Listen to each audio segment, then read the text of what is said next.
आपण बघत आहात AKP न्यूज मराठी. आपला आवाज आपली ताकद.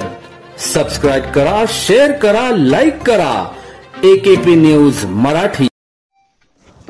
नाशिक शहर पोलीस आयुक्तालयातील सातपूर पोलीस ठाणे हद्दीतील राजवाडा परिसरात पतीनेच पत्नीच्या गळ्यावर कोयत्याने वार करत गळा चिरून हत्या केल्याचा धक्कादायक प्रकार काल गुरुवारी रात्रीच्या सुमारास उघडकीस आला. सातपूर राजवाड्यात भाडेकरी म्हणून राहत असलेला 48 वर्षीय सिंधुबाई पिठे असे हत्या झालेल्या महिलेचे नाव आहे. या प्रकरणी सातपूर पोलिसांनी दिलेल्या माहितीनुसार मयत सिंधुबाई पिठे एका हॉटेलमध्ये काम करत होती.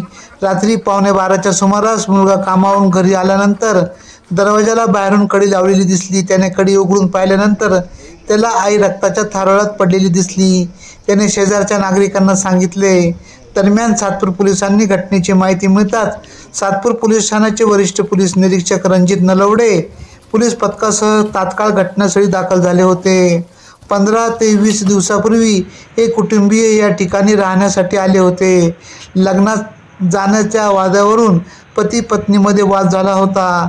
संशयित पतीने कोयत्याने वार करून पत्नीचे शिर धडा वेगळे करत निर्घृण हत्या केल्याची माहिती पोलिसांनी दिली. दरम्यान सहाय्यक पोलीस आयुक्त शेखर देशमुख हेही घटनास्थळी दाखल झाले होते. घटना घडल्यानंतर संशयित आरोपी पती दिलीप पिठे हा फरार झाला होता. गुन्हे शाखा सातपूर पथक त्याच्या शोधात रवाना झाले होते. मात्र दिलीप पिठे हा पोलिसांना चकवा देत फरार होण्याचा प्रयत्न केला असता मात्र पोलिसांनी ओझर येथे त्याला ताब्यात घेतले. त्याची विचारपूस केली असता त्याने गुन्ह्याची कबुली दिली. दिलीप पिठे याने याआधी एकाची हत्या केला असल्याची पोलीस तपासात निष्पन्न झाले आहे. सदरची कामगिरी पोलीस आयुक्त संदीप कर्णिक, पोलीस उपायुक्त मोनिका राऊत, सहाय्यक पोलीस आयुक्त शेखर देशमुख यांच्या मार्गदर्शनाखाली सातपूर पोलीस ठाण्याचे वरिष्ठ पोलीस निरीक्षक रणजित नलवडे यांच्या आदेशाने गुन्हे शाखा वरिष्ठ पोलीस निरीक्षक विश्वास पाटील, PSI राकेश न्यायदे, PSI आदिनाथ बटुळे, दीपक हरपडे, सागर गुंजाळ, अनिल आहेर, रोहिदास कनोजे आदींनी केली. हद्दीमध्ये सातपूर राजवाडा येथे काळेंच्या घरामध्ये भाडेकरू होते. त्याचं नाव आहे शहानू दीपक पिठे. हा त्या मैताचा मुलगा आहे. संजोत कंपनीमध्ये कामाला आहे. ही कुटुंब मूळचं ओझर मिक्स आहे. हा जो मैताचा नवरा आहे याचं त्यांचं पटत नसल्यामुळे हा ओझरलाच राहत होता आणि हा फिर्यादी त्याचा मुलगा आणि त्याची पत्नी मयत हे दोघं 2-2.5 वर्षापासून नाशिकमध्ये काळेंच्या घरात राहत होते आणि इथं कामधंदा करून उदरनिर्वाह करत होते.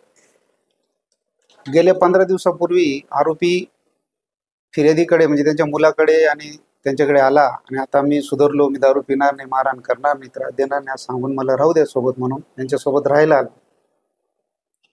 काल 8 तारखेला आरोपी कामावर गेला होता. हा रोजंदारी कामाला जायचा. फिर्यादी जो आहे म्हणजे त्यांचा मैताचा मुलगा हा संजोत कंपनीत गेला होता आणि मयत देखील साई वडेवाल्याच्या इथे ते भांडे धुवायला जात होते कामाला. रात्री जेव्हा हा मैताचा मुलगा 11:15 वाजता घरी आला त्याला बाहेर कडी लावलेली दिसली. कडी उघडून तो आतमध्ये गेला तर किचनमध्ये त्याची आई रक्ताच्या थारोळ्यात पडलेली आणि तिचा गळा चिरलेल्या अवस्थेत मिळाली.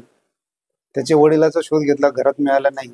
मग त्याने आरडाओरडा केला. शेजारचे लोक जमा झाले. पोलिसांना माहिती मिळाली. आम्ही तिथे पोहोचलो. मैताच्या मुलाकडून सर्व माहिती घेतली. त्याचं मैताला हॉस्पिटलमध्ये नेलं सिव्हिलला.